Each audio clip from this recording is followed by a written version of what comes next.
When I think of asking you to develop self-confidence, three people come to my mind. Les Brown, who was a black, poor fellow born in a lower level family, stout, not so handsome in a conventional way, but he had supreme self-confidence or developed supreme self-confidence. He wanted to be a jockey in a radio station, and he went to meet the owner once. The owner said, "There is no job now, you get out." The next day, Les Brown went there and told him, "I heard somebody has been fired and there is a position." The owner got angry, "Now get out of here." Third day, Les Brown again went there and told him, "Sir, I heard somebody has died. Now nobody has died, get out." Fourth day he went on another pretext and he was sent out. Fifth day he went again with confidence that he will get a job, and the owner said, "Now Brown, get me a coffee." He was in. His confidence win. You must have heard about also Oprah Winfrey, a poor black woman. I have read her biography. Born in a slum-like situation, she was finding it very hard to go to school and complete it. But eventually, by her own hard work, developing confidence, she became a supreme TV host in the United States. She became very rich, very famous. Her confidence level is so much that she interviews the greatest persons on the earth on the TV. And her show has got millions and billions of viewers. Supreme self-confidence wins. Our own K.R. Narayanan was born in a very lowly family. Lowly caste, poor, illiterate parents. But he wanted to be an IFS officer, or he wanted to join Indian Foreign Service. He studied, he went miles and miles to go to school and come back, learn by himself. And he did become IFS. And he became ambassador to big countries and much more. He became the president of the country. Myself was born in a very poor family, unloved, an ugly duckling, skeletonous, with a protruding belly. Nobody loved me. My mother had no time to take care of me when I was crying. She was working all the time to feed us, to see that we did not die. I had so much of inferiority complex that when I grew up as a teen, and if I see myself in the mirror, I just hated it. But as years passed, I took it as a challenge.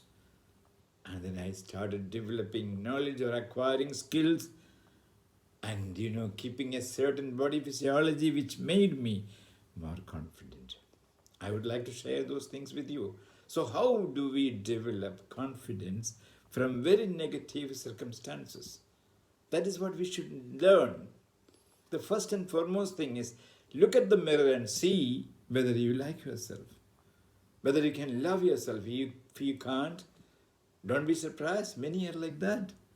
Those who have become very rich, very famous, many of them did not like themselves in the early periods. So there are a few steps that we can take. One, we need to maintain a particular body physiology. Anthony Robinson has said 80% of success is physiology and 20% information. So we need knowledge, we need degree, we need diploma, yes. But we need much more. We need a certain body physiology which will induce in us self-confidence. We need to stand erect, sit erect, hold our head straight, chin up, shoulders drawn. That sort of a posture gives us a certain induced confidence. Dress up well, groom up well, clean yourself every time. When we are cleaned, groomed well, dressed well, when we stand in upright posture with a confident physiology, we slowly develop self-confidence. And without self-confidence, Nobody is going to win in any profession, any way of life. Second, we need to forget our past. All of us have got a lot of baggage, a lot of past, unnecessary past. We need to forget that, so that those past, do not screw up our future. We might have done, let's say, mistakes, foolishness. We must have committed sins. Forget all of them. Now there's no question of crying over the past.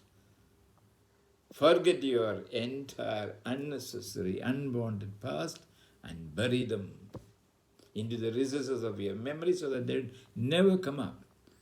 The third, enumerate the good points in you. There are good points in all of us.